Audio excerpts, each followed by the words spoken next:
everybody. Nope. This is Lisa. I was close to window. I know. That would have been a problem.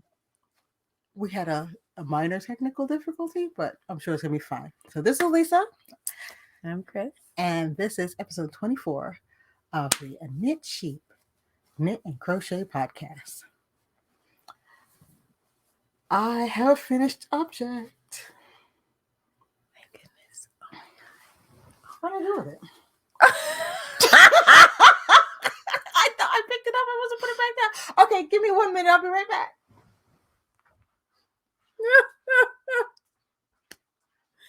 Well, and she honestly doesn't know where it is. She's walking back and forth right now. This is what it's like working with Lisa. It's an experience. Oh, she found it. Okay, I was a little worried. I mean, the house isn't that big, but I don't know. She could have put it someplace odd. Oh, I picked it up and put it right back down. Okay. I finished my shawl, guys.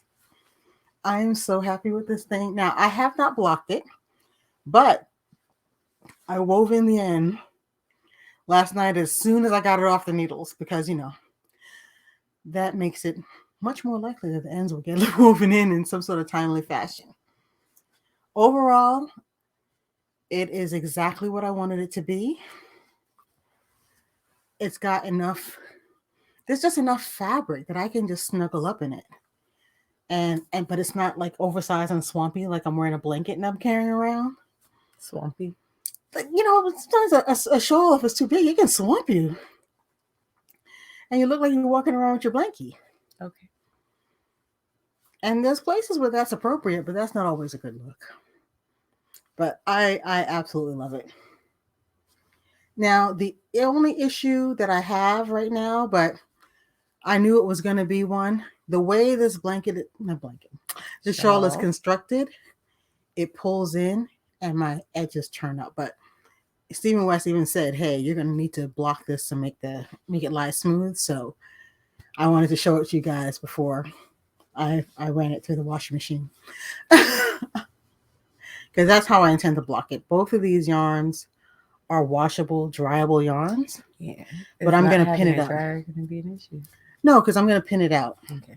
I wasn't planning on putting this in the dryer just because the edge is turning up like this and I want to stretch that out. Mm-hmm. So it's actually going to be a teeny weeny bit bigger than it is right now, but that's still okay. I do have some pictures to show you. So let me go over here.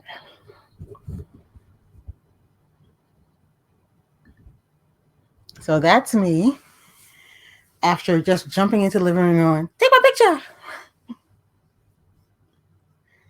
So that's how it is draped across the front. Let me show you guys the back. Absolutely love where it falls. That is a big old shawl. Yeah, I really, really like it. And it's kind of cold and dreary today. So I put on this sweater, not thinking I'd be wearing this shawl. And between the two, she's been wearing around the house like all day. I'm a little warm. I'm going to tell you the truth. I'm a teeny tiny bit warm. So the shawl is Painting Rainbows. It is a Stephen West pattern. And it is not written to be this big. I made it this big because I wanted it bigger. Painting honeycombs? Good Lord. You know what? Don't pay any attention to the caption. Let me just take that away. It's painting honeycombs. I have called it Painting Rainbows since I started. I don't know why that commercial affected me so. Is that what it's called? Are we sure? Okay, so that's not what it's called. It is actually called Painting Honeycombs. Oh, it's going to be that day. Let me tell you. Apparently, she's been having a rough day. I have. All kinds of craziness has been happening. So, expect more of this. You ever have one of those days where you're just kind of tired and sleepy? I have just been tired and sleepy all day. So I made breakfast and I was like, oh, Ma, did you eat something yet? I was like, I'm throwing on some eggs. You want some? Mm-hmm. It took me 3 tries to get 2 eggs that anybody could eat. And then I went to wash the pot because I wanted to make something. And I tried to pull the spatula out the pot and there's resistance. Turns out the handle of the spatula is melted to the edge of the pot. Yeah, because It did come off though. I walked away and forgot to But turn by the the time stove you made off. the eggs for the third time, you're probably really hungry. I was. So- Oh, I didn't realize I had not turned off the stove until well after breakfast was over. It had been going for like an hour. Yeah, so it's that day for me. So I might consider taking a nap before I move on and do other things today. And those anything hot or sharp? Yeah, no sharps, no hots, Oh. because that's the type of day I'm having. But so it is actually called painting honeycombs. And if you have been like, thinking, oh, Stephen West shawls look so cool, I think this is a good entry shawl because it has all the elements that you're going to find in a Stephen West shawl. It has the I-cord border that you're building as you go. That's one thing I do like about his shawls. They always have this really neat edge because he has you build an I-cord border as you go. You can make it as splashy and colorful as you want. And I also took a shortcut for this. I have a lot of color going on in here, but I had a self-striping yarn that I played off of a plain, a solid color yarn. So although I have all kinds of color happening, there was very little drama with regard to, making that occur. Also, I made it bigger just by using a DK weight yarn rather than going with fingering. And I sized up to a US 8 needle. And it came out just the way I wanted, and yippee-ki-yay. But yeah, I love her. And get used to seeing her. Because as long as it's cool, this is what I'm going to be wearing. That's it. That's my plan.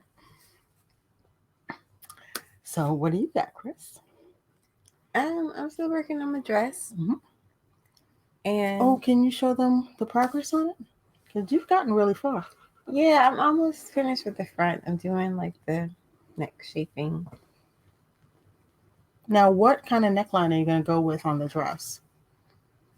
Have you decided, or is that I think it's still square. evolving? I keep going back and forth because I do a lot of square necklines. So I was like, well, maybe I should do something different.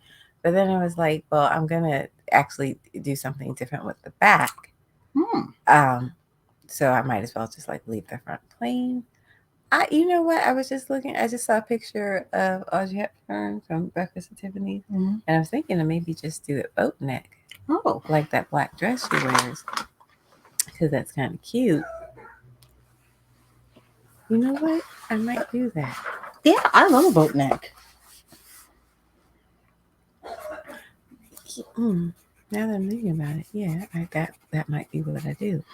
And you just saw a design decision get made, guys. You know what? I always think when I start something that I know what I want it to be. That like once I finish like my sketch and all that stuff, that it's designed. Right. That just keeps turning out not to be true, and I don't know why. And sometimes I'm a little frustrated, but it's just always really malleable in my mind, and things keep changing. I'm like, is that just what designers do? Do you always like decide what to do like after you've already started, or like is there anyone who just draws their sketch and makes their plan and then follows that plan? Does that happen? I would be very surprised if that's the case. I suspect oftentimes there's more than one sketch. But it was just seeing that picture of is it Audrey Hepburn? Yeah. I've never actually seen Breakfast at Tiffany's. It was just that picture that made me think, oh, wait, that's really cute. And then because I'm going to do something different with the back, like the contrast, I think will be really nice.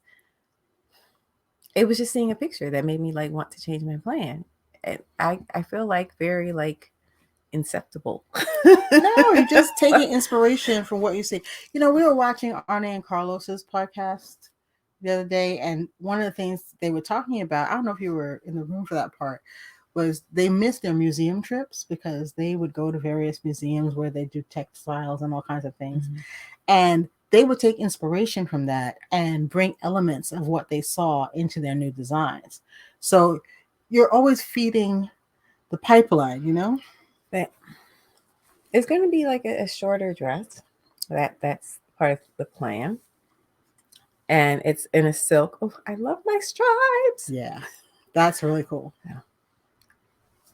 So they look randomish, but they're totally not. So I was able to, work without a chart because I did, have a strategy for creating my stripes. Is that the picture? Yeah. Let's see if I can expand that. Nope. Okay. Well, you keep talking. Yeah. I interrupted. Like, wait a minute, like squirrel. But it's the fingering weight silk. It's LRA rustic silk, which I fear has been discontinued. I haven't seen anyone use the D word in reference to this yarn, but the supplier, Knitting Fever, they only have one color left. So I'm assuming either they're having massive supply chain issues or the yarn has in fact been discontinued. So that is the picture that you saw that inspired the new neckline. Yeah, I think that I might just go with the simple boat neck. Yeah. And then the back. It might turn out to be really, really cute. I'm not entirely sure. I can't promise, but there's a good chance that she could get cute. But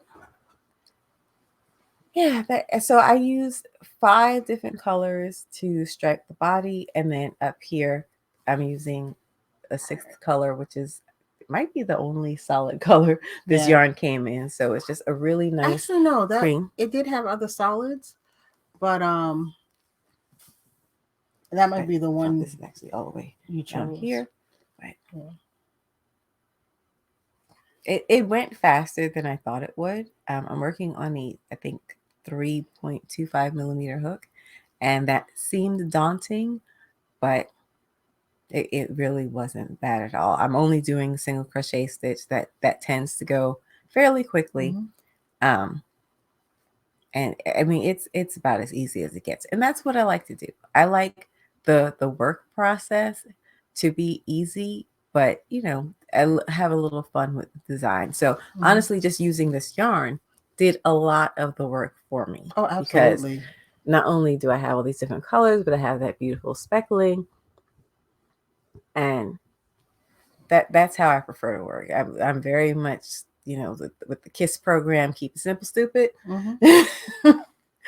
So, and I really like the way that yarn flows out of the ball. Once you wind it, it gives you no troubles. Yeah, it's a great yarn to work with. I can't believe it's been discontinued. I don't understand how yarns end up getting discontinued. There was this episode of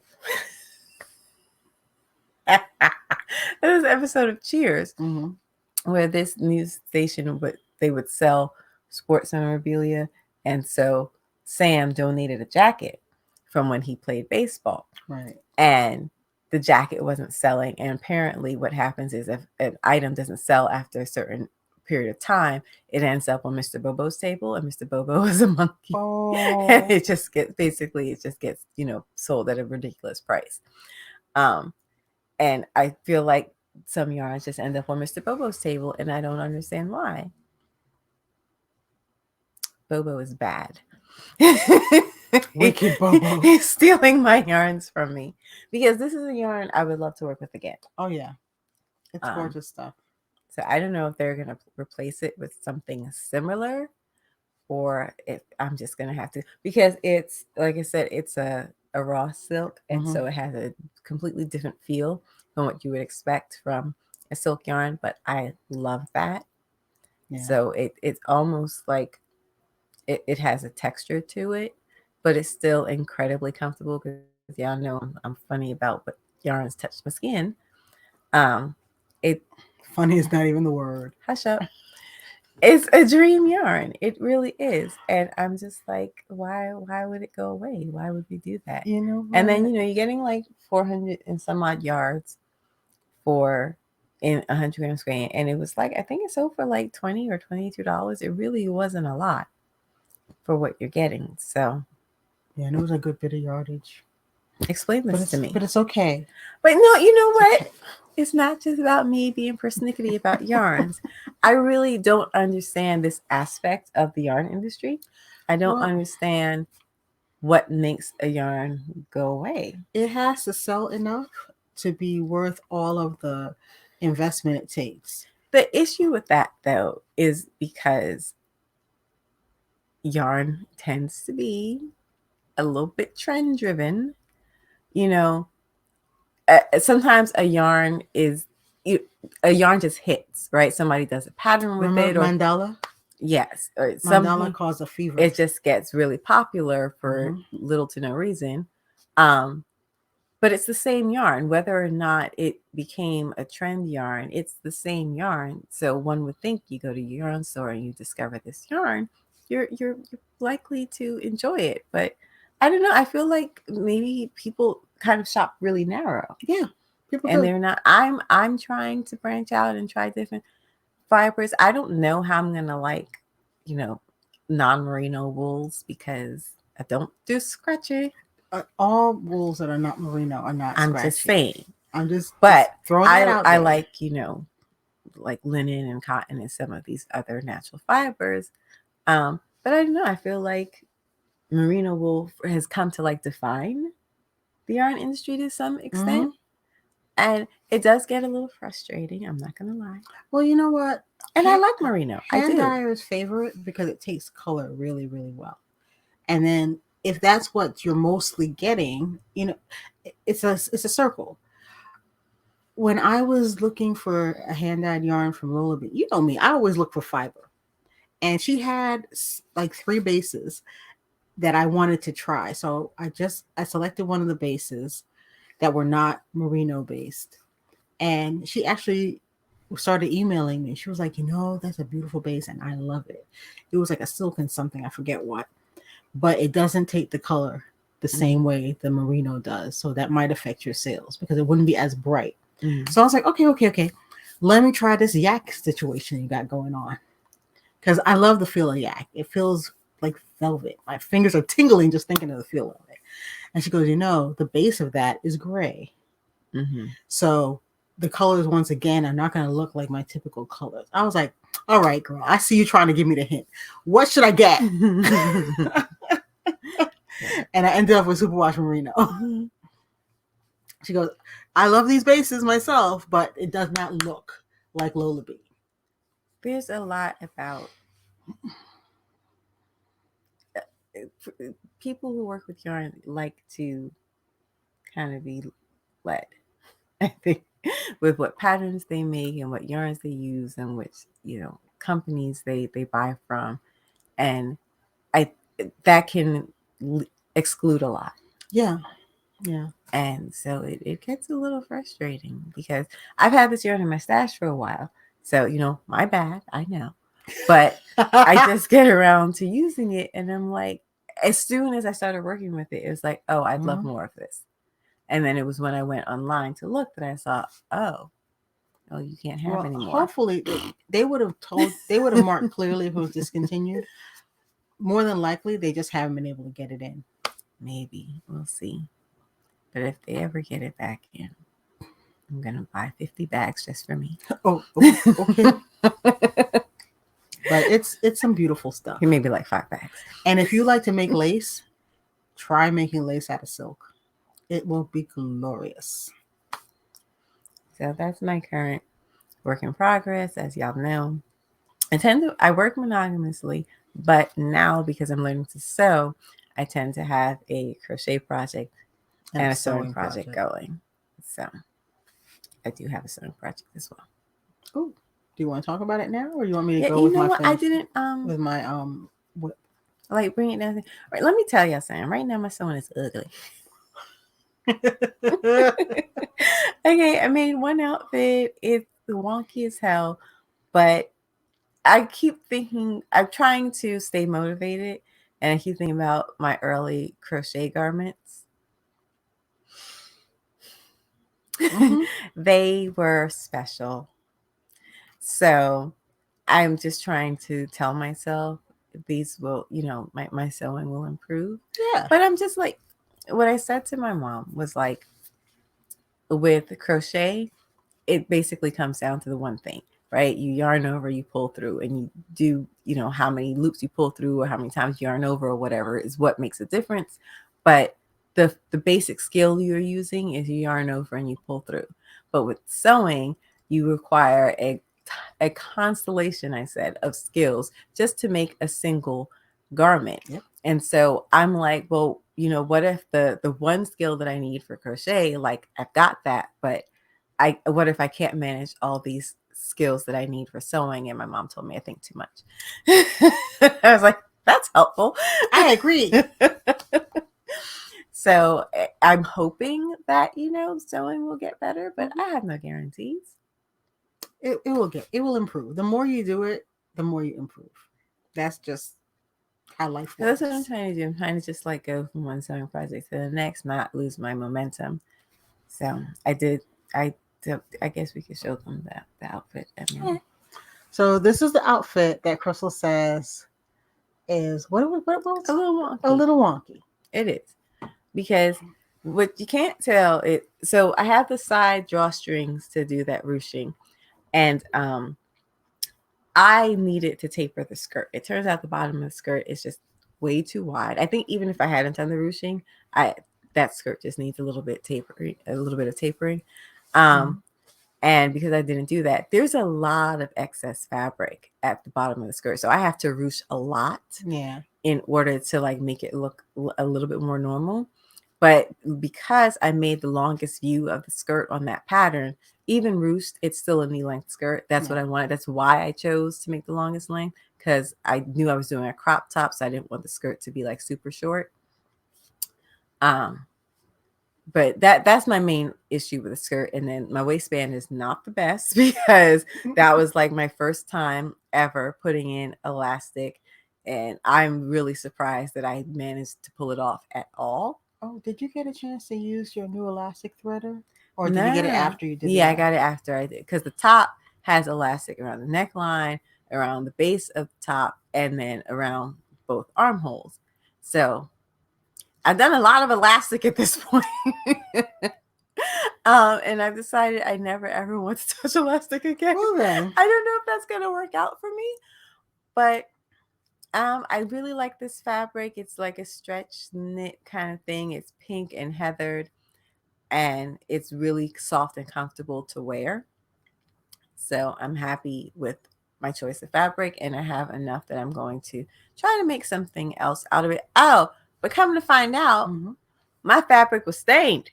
Oh, like when I got it, and I didn't realize. So I pulled what I had left out of my box because I wanted to see if I had enough to, like, I can either make a top and a pair of shorts, that'll be fine, but I have a dress pattern that also requires a knit, and I was like, ooh, maybe I can make this dress. So I want to try to figure out if I had enough yardage left for that. And because I don't, contrary to what some people might tell you, have all the yardage in the world. It was a lot, though. Hush up. How many yards did you buy actually? I think I bought 5. Okay. I think about 5, because I told you, like I said previously, I bought enough to make my whole outfit twice because I expected to screw up real bad. And you didn't. There you go. Technically, I could have made that skirt again. But I'm just not going to. But I pull it out the box, and there's like this gray stain, like it's all down one side, so you can tell that it's something that like it that touched it while it was still in the bolt. And so I'm gonna have to work around that, and I'll be very disappointed if the stain is the reason I can't make the dress, because I'm not able to cut around it enough, because it's all along like one fabric, edge, right? Yes, like one side. It's not even on the edge, because edge would have been okay.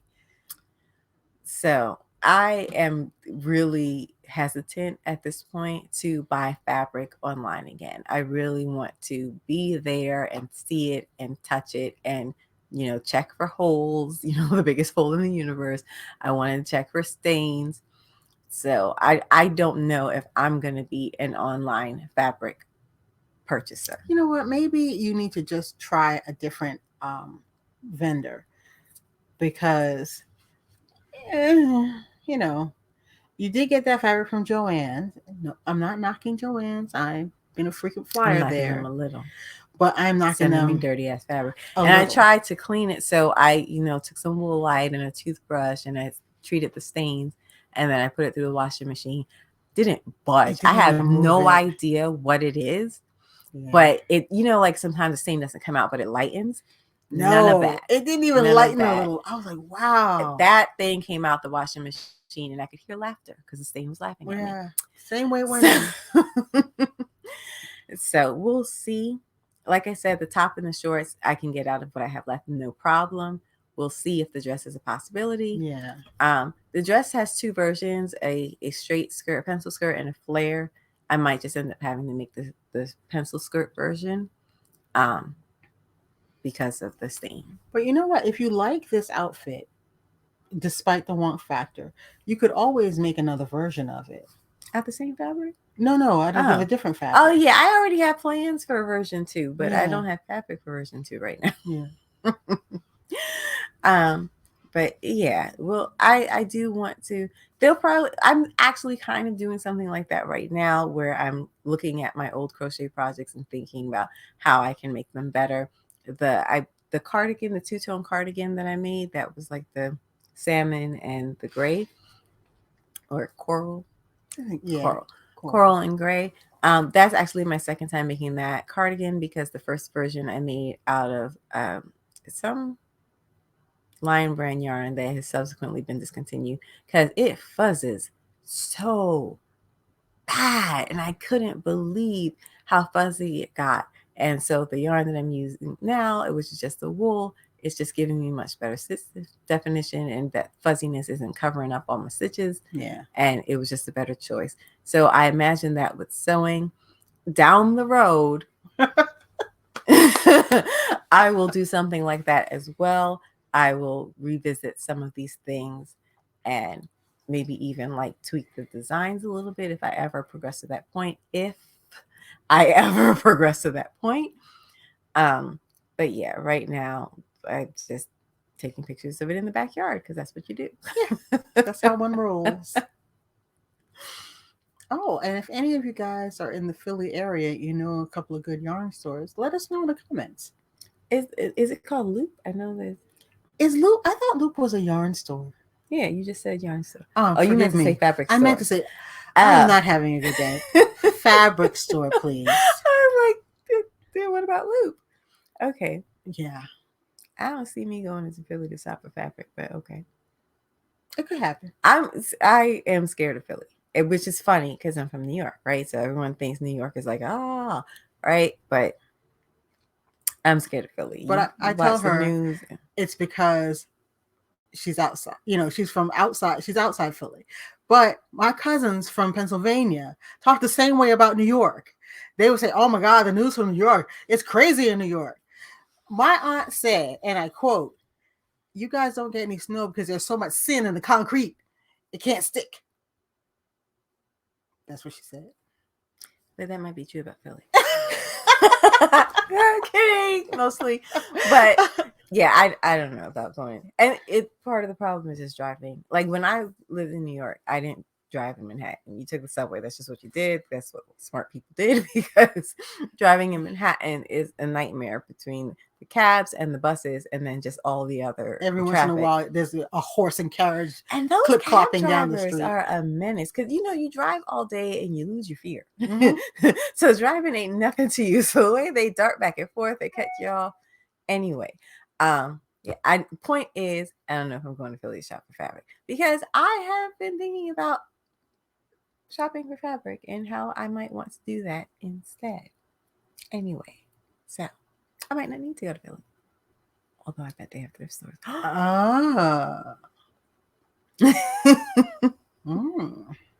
Because you said you wanted to talk about building handmade wardrobe. Yeah. Now let me ask you something. Because you work at a deliberate pace. I do.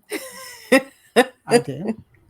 How feasible is it for you to build, like a core wardrobe, at the pace you're working at? Like, do you intend to work faster, or is it just like, I'll have a wardrobe 60 years from now? I do intend to work a little faster, but for me, it's part of the journey. And if I really need fast clothes, I can go to Target. So I don't mind if things take a little time, and There's a little it gives time. me.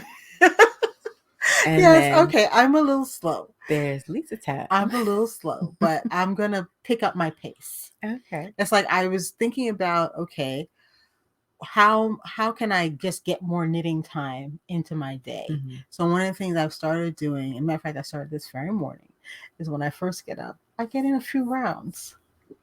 You know, just it doesn't have to be a lot, but a little something. And I'm going to try to touch my knitting every You have day. to prioritize it. I do. You do. I do. So I'm going to prioritize my knitting, and I don't know. I'm kind of jealous of your sewing. I kind of want to sew too. She keeps saying this, like you make me like just to come out of nowhere, like you making me want to sew. I know, like, because I was getting the sewing itch, and then just seeing someone else sewing, I'm like, yes. I remember how good that felt. I'm good. I don't know what she's taking away from my sewing because it don't feel good. Yeah, when she's doing it, it seems a little harrowing. A total stress case. You know what? We have a workroom upstairs where we work. You know, our desks are up there. We try to keep much of the crafting that goes on around here up there. Not always successfully, but we do. And you will find yarn and stitch markers everywhere in our house. Yeah. Why was there one in the driveway? We had a random there was stitch marker. You know, when we had that snowstorm a few weeks ago, and after the snow melted, there was a stitch marker in the driveway. So I went down and got it. Yeah. but when they're up there working on the sewing, I avoid the workroom altogether.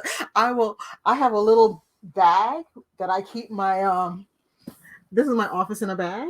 So my computer's in here, my notebook, all of that. I'll just grab my bag and just work somewhere else. The other day, Mom was like, "Oh, I thought you were upstairs sewing," and I was like, "I didn't sew if you're not there." Like, why would that be a thing? Oh my gosh! But you know, it's early days. I'm hoping that won't always be the case. Because let me tell you, so I just started a new project. I'm just making a simple camisole. At least I thought it was going to be a simple camisole, right? First of all, the pattern called for a zipper up the back, and I was like, I'm just not doing a zipper. I don't want to. I'm not good. Like, I'm not up to zippers yet. Okay. Yeah. Was that camisole like meant to be worn as a top? Because it goes under a sheer overlay dress. Oh, okay. So there's is a kind of outer garment. Two views on the pattern. One is you make a slip dress and then a longer sheer dress over it, or you could do the camisole and a sheer t-shirt. Because I was like, why is there a zipper in the back? Yeah. And it's like, it was supposed to be like a 14-inch zipper. And I just said, ixnay, zipper not happening.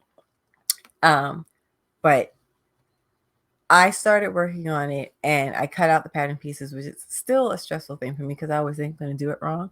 And then I did the things that were literally step one in the instructions. Just that first thing they tell you to do, which they cheated because they actually told you to do two things in the one step. But I did the first step, the one marked number 1, and by the time I was done, I had a headache. Yeah, that wasn't a good day. I stayed out of the work. I had given myself a stress headache. So that's how sewing goes for me. So whatever she's seeing that's making her want to sew, I don't think it's me. I am, unless things are going really awry, I'm fairly serene when I'm sewing. I mean, I've even sewn a whole outfit by hand. I don't think the impetus is coming from me the way she thinks it does, because I'm like, what is you seeing? It's not that bad. It's not that bad. But I am making this camisole out of fabric that I thrifted. So I went to, it's called Second Avenue Thrift. I would watch people's thrift videos and I would see these really big thrift stores that didn't look all manky like Goodwill. And I was like, where are you? No offense, Goodwill. Offense, Goodwill, because y'all need to do better. There's no reason to treat poor people like that. So y'all could make them stores look and smell a whole lot better. What were you thinking with carpeting? No, just no. Anyway, so I just look online, I do a search, and I find about a chain of stores called Second Avenue Thrift. Mm-hmm. And so we were out the other day and we decided to pop into a Second Avenue Thrift. And by pop, she means drive 40 minutes from the place where we were. That's what she meant by pop.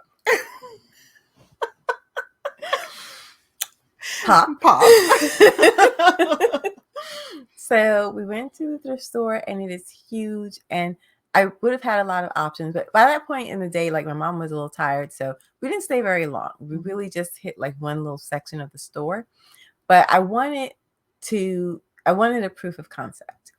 I had this idea that rather than buying fabric, because I think I mentioned before, I don't want to replace my clothes buying habit with a fabric buying habit. I wanted to see if it was really viable thrifting the fabric that I use to make my clothes, because I have no desire to just go to a thrift store and buy a thing and then just wear that thing. Mm-hmm. But if I can take it apart and make it into what I want it to be, instead of, what the person who got rid of it didn't want it to be anymore, I would be much happier. Mm-hmm. And my conclusion from just that one trip where we just scratched the surface is that this could be a thing. And I'm thinking that this might be how I acquire fabric for my sewing, so that I'm still just, one, I'm not spending a ton of money, and it's still going to be like an endless supply, because apparently there's always just old clothes everywhere. And I'll be able to find enough things that I actually like. And my trip went really well. I had, there's some things I learned from the trip that I have to do better next time. Like, I only looked at skirts. And what I see when people do thrift flips, which is weird to me, people buy things that are in their size and then they rework it. But that was not my goal at all. I went and I was looking for fabric, not clothing items. So I was looking at things that were bigger than my size so I could have the fabric that I needed. Yeah. So that's one of my tips. Shop big, buy the largest thing that you can find that has fabric that you like. But one of the things I realized I need to do is check how many seams are in the things I purchased, because I'm looking for, a large expanse of fabric. Some things that I got that have seams in them, I think I can work with the seams if I just make sure they're lined up symmetrically on my pattern piece. Mm-hmm. I think it'll be okay. But that's something I need to watch out for. Make sure there aren't like a ton of seams. But like from my thrift, I got fabric, I got elastic, I got zippers, I got buttons. Yeah. So I'm going to be able to reclaim just a ton of supplies from thrifting. I didn't think about that until you was taking that stuff apart. I was like, oh my God, you got hooks and eyes. You got all kinds of notions that, by the way, exactly, they cost money. I just bought a pair of scissors at Joann and I liked it that. I was like, scissors cost how much? Yeah. There was one pair that was $75. I was like, this thing better cut out my pattern pieces for me. They're really good scissors. I'll never know. Yeah. My whole life long, I will never know how good a pair of $75 scissors are. But it was amazing though, because when you think about what the fabric costs, and if you need lining, because you got lining too. I have lining material. You got lining fabric, and it's enough because it was enough the first time around. And I was telling Crystal, these pieces have stood the test of time already. So they're quality pieces. I mean, you didn't pick up any fabric that. Remember those 2 wool skirts you were looking at, and one looked very beat up, so we rejected that one. So all the fabric looks good, And I washed everything, and because I've been ripping though, like there's little bits of thread like everywhere. I wake up in the morning because I was ripping while I was in my bed, because I was really excited that night, and I was just like, okay, I'm just gonna rip out a little bit before I went to sleep, and I woke up with little strands all over me. But I really think this is going to be how I want to work in terms of sewing. And again, like I had that problem buying fabric online and it came with a stain. This way I can go to the thrift store and I can examine everything and make sure it's in decent shape. Yeah. But I didn't look at dresses. My mom and I were watching a woman doing some thrift shopping, and she showed this dress, and both my mom and I were like, look at all that fabric, because we knew we could have taken that and sewn something out of it. Yes. We didn't look at dresses. We didn't look at bedding. We didn't look at all the denim. That's what I've been looking at. I've been looking at bedding. We didn't look at the men's clothes. So, because we really just went into, basically we stayed like near the door Yeah. because the store was so big and we just didn't have a chance to like fully shop and explore it. But just from that one trip, I am very, very encouraged. And so I bought this skirt that cost like and some of them things had the nerve to be discounted. So Yeah. I don't remember what it was, but one of them things I got for like $3. Yeah, $2.99. Yeah. But so say this skirt was $3 or $4, and I have enough fabric because it was a reversible skirt. So I have enough fabric to make 2 camisoles out of it. I will be able, and then my pattern, remember, only cost me $1. I'll be able to sew my own clothes at fast fashion prices. And your thread probably costs as much as the fabric and the pattern put together. Yeah, but I got a sale on thread. Yeah. So I just bought some threads to match, some of those fabrics that I have. And they were buy 3, get 2 free. Yeah. So basically I got 5 for the price of 3. So I even saved a little bit on my thread. So I think this is going to be how I work in terms of sourcing my fabric for my sewing. And because of that, I think this is how I'll be able to build a handmade wardrobe. Yeah. Because I'll have the options that I want and it'll still be affordable. So what do you think about how people put together a wardrobe? I don't know how anyone else does it. I have no clue at all because if you watch fashion influencers, there's a skew. You know what I mean? They're really all doing the same thing because they are salespeople. Let's just be honest. They're sales reps. They are, like the person with the bright smile in the toothpaste commercial. They are. So when you're casting that commercial, you look for someone who already has a great smile. You're not looking for someone who's using that toothpaste. Yeah, exactly. And so I don't know how people are really putting together their wardrobes because a lot of those people get things sent to them for free. A lot of them will be sent the same items, whatever's current, and they're always turning over, right? Every season, they have to have current things. They have to have new things. That's not me. Yeah, I don't want to be doing that where it's always like chasing the next trend. I remember I saw this movie called The Dressmaker. Do check it out. It was on Netflix.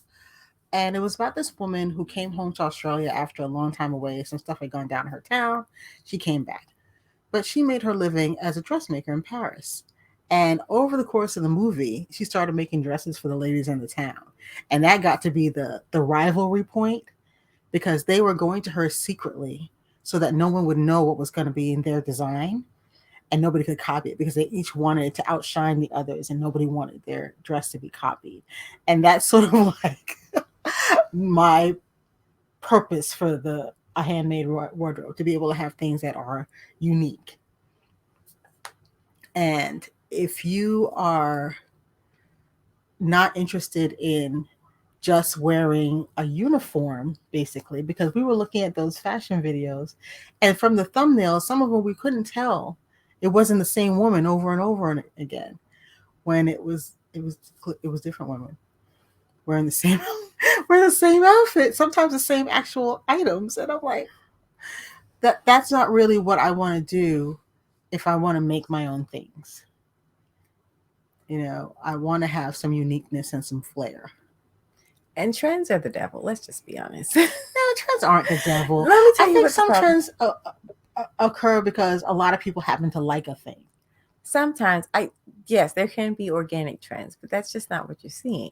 That when you look on social media or when you go to a store, now, can we just talk about what's happening right now with everyone buying these rainbow color blazers, right?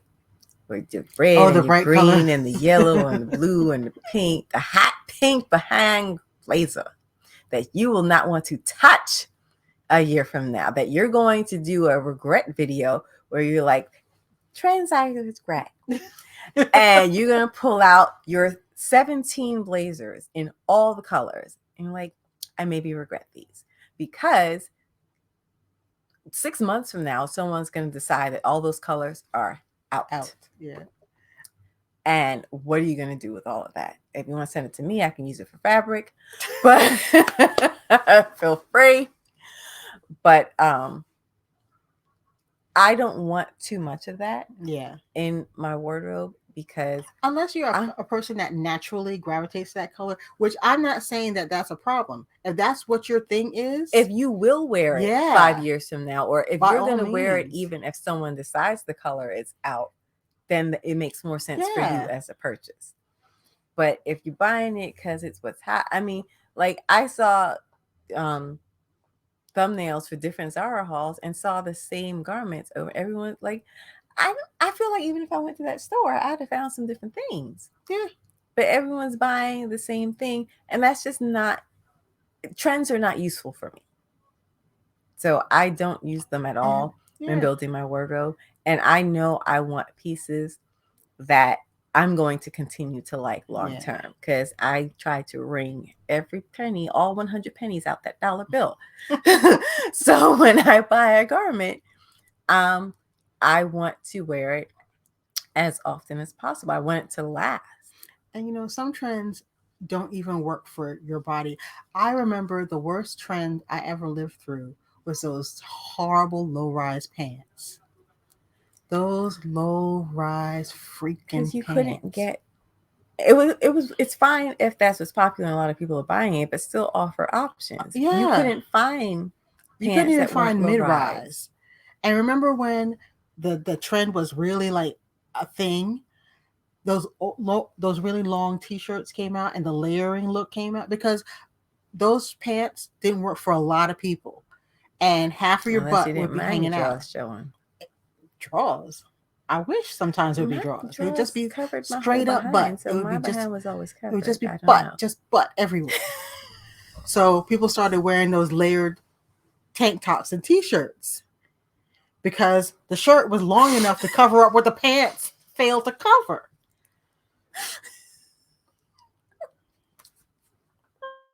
Straight up. You just said just this butt everywhere. That's what I saw. Okay. Okay. But because that was such a hot trend, there were almost literally no other pants available. So if you didn't want to participate in that trend, it was still very hard to avoid. And that is one of the things that is most important to me about being able to hopefully build a handmade wardrobe, is customizing. Mm-hmm. Being able to make exactly what I want, exactly the way I want.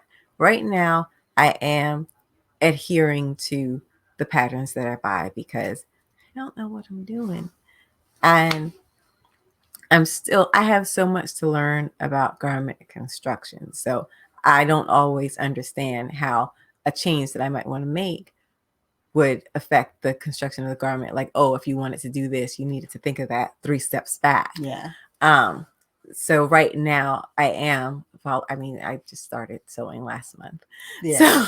So, and that's okay. I am, cleaving to the patterns, but my goal is to really be able to customize things. And I'm already honestly sketching things that I want to make that I don't have patterns for. Like, I just saw a woman's video and she had on a really cute skirt and I was like, ooh, I could do a version of that. So the goal for me is to be able to make exactly the thing I want, to make the shapes that I want, to make the fit that I want, to have the colors that I want, so that I'm not stuck in the trend cycle. Because you go to stores, and whichever store you go to, they're all versioning that trend. They sure are. You can spend, $10 on a colorful blazer, or you can spend $1,000 on a colorful blazer. But if you don't want a colorful blazer, you don't have that many options. So go ahead and try to buy some houndstooth right now. Right? Because we're on jewel tones right now. One year, I could not find a pair of navy blue pants to save my life, because the color that year, I think, was brown. And everything was in brown. Now, I like brown, but what was missing from my wardrobe was a pair of navy blue pants that went up to the natural waist. So that's the value that I see in making my own garments. So when people started talking about slow fashion, I was very quickly turned off to it because a lot of it felt very preachy and it felt like they were scolding people and really failing to take into account that one of the reasons fast fashion is as popular as it is because most people don't have a lot of money.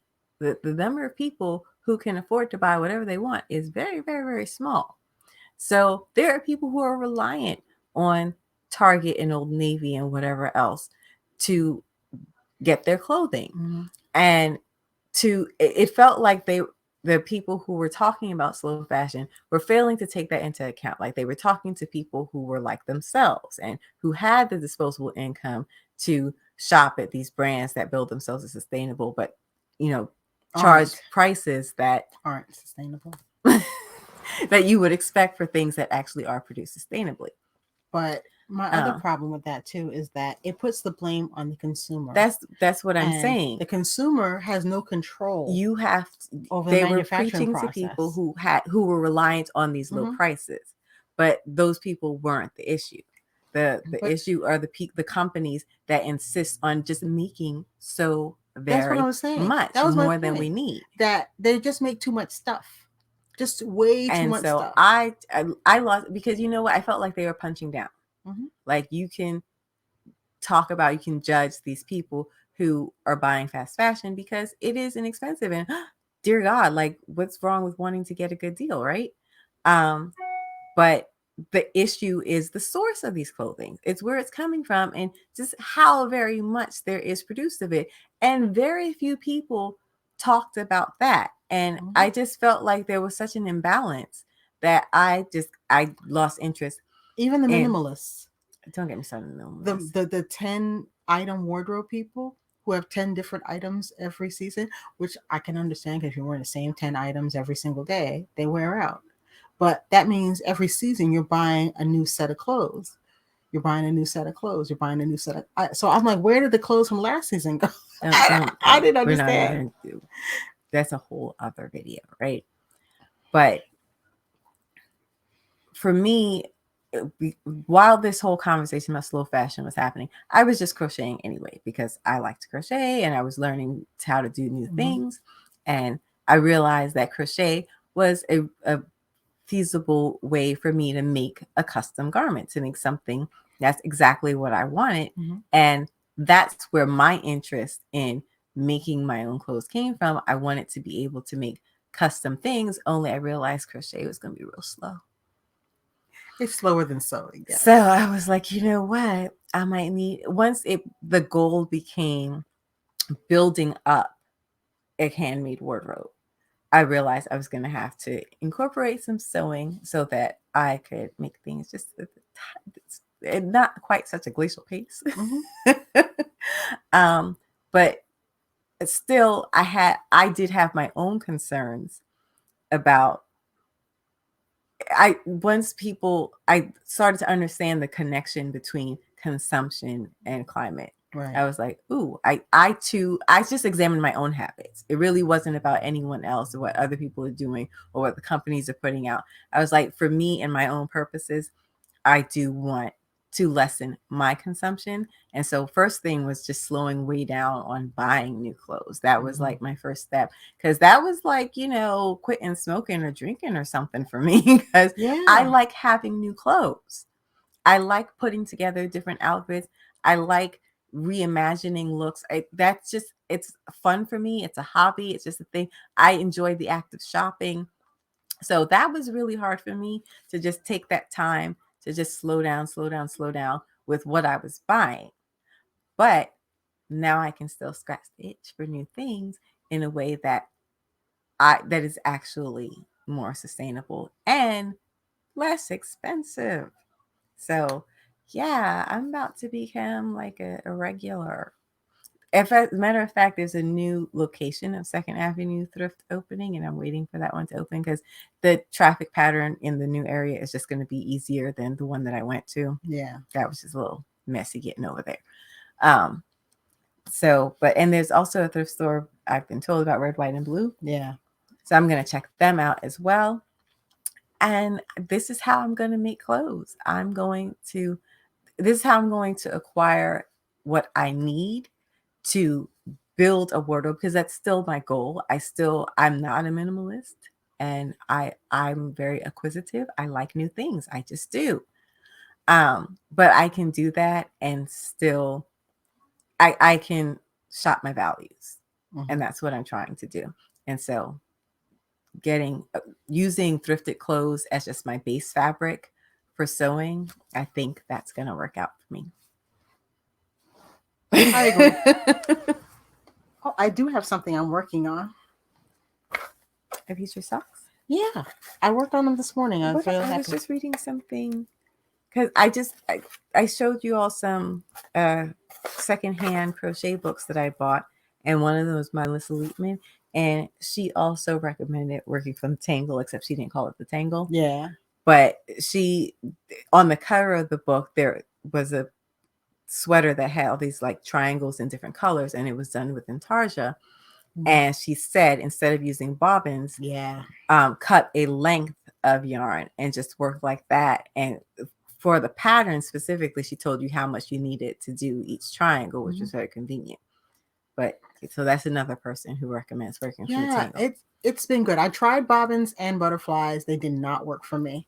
So these are my socks that I started a little while ago. So I'm going to work on these till they're done. I am insanely happy with them. And this is the whatchamacallit. This is Angora lace. Yeah. I love that yarn. This feels that has so been discontinued good. officially. My God. I don't know what the thinking was on that. This feels so good though. Every time I pick them up, I'm like, these are gonna feel so good on my feet. Thankfully, I have some more Angora lace in my stash, so I can make some things with it. Absolutely. Because I had no warning about my rustic silk. And so far, nothing that we've made. Mama's working on a sweater in Angora lace also. And it's beautiful, and the fabric feels great. The socks feel great. I'm like, yes, this is it. And these are the Alvar socks from 52 Weeks of Socks. Look at me with a page marker. That's what they look like. Super fun. Love this book. It is available now in paperback. So and you know what? Amazon also has it in hardcover if you want, but I think the paperback is like $15. The hardcover is around $52 or so. But I'm having fun with that. I'm not using bobbins. I'm not using butterflies. When I did, it has a certain length though. I'm not sure. But you know what? I wouldn't cut the full length in the first shot. Then you have to keep joining. But it takes a while to keep joining. But that's how I would do it, just so that, because I think my first one, I think I cut that too long. I actually cut the ones for the second sock a little bit shorter. But I still have not had like an issue where, and oh my God, it was tangling up so much with those stupid bobbins. The weight of the bobbin just kept making the yarn do this. And when I did my intarsia, I just literally kept the balls of yarn either in my lap or on the floor in front of me. So I didn't let them swing. And that's how I prevented the tangling. But yeah, that was enough weight. But with the bobbin, nah. Yeah. And were you crocheting flat? I'm knitting in the round. Yeah. So I have to keep turning it. Forget about them things. Just let it sit out. And if this works with this hairy yarn that I'm working with, because that Angora, it's a trifle hairy, and I'm still not having any kind of knotting issues. And I'll tell you the truth, this thing has been squished in a bag for a minute, and I pulled it out this morning, and it was like, "Hey, you want a party?" And I was like, "Yeah, boo." So that's what I'm going to work on this week. And then I'm going to start a sweater. That's my next thing. Is it that Daphne's Raglan? No, you got excited about. Okay, so it's her pattern. We have patterns. I was clearing out some old files, right? And I happened to find this pattern, and I put it on the coffee table. And Crystal saw it and she was like, you should make this. Oh my gosh. You said you wanted to do a project with mohair. Yes. And so it's a raglan sweater with, some other yarn for the body and raglan sleeves with that are completely mohair. So, the effect is that they're sheer. And this is her pattern. This is something that she printed out, she's intending totally to down make with it. the diaphanous raglan. Diaphanous raglan wasn't even on my radar. So I was just like, oh, is this what you're making next? No. But she could. Before I forget, I want to let you guys know, because I forgot last week. We really got into our conversation. Totally forgot. We are going to have a drawing for when we get to 300 subscribers. If you have already subscribed, thank you so much. And if you haven't subscribed yet, come on in and join us. The water is great. So what I'm going to be doing is putting together a gift box that will go out to the random drawing winner. And this is one of the things that's going to be in the gift bag. Well, gift box. This is a Harry Potter themed, it's a Harry Potter Christmas sweater themed project bag. Yeah, it's like one of those Christmas sweaters. Yeah, I see it now. I think it's hilarious. It's got a zipper. It's fully lined in a black. And it's just a really neat bag.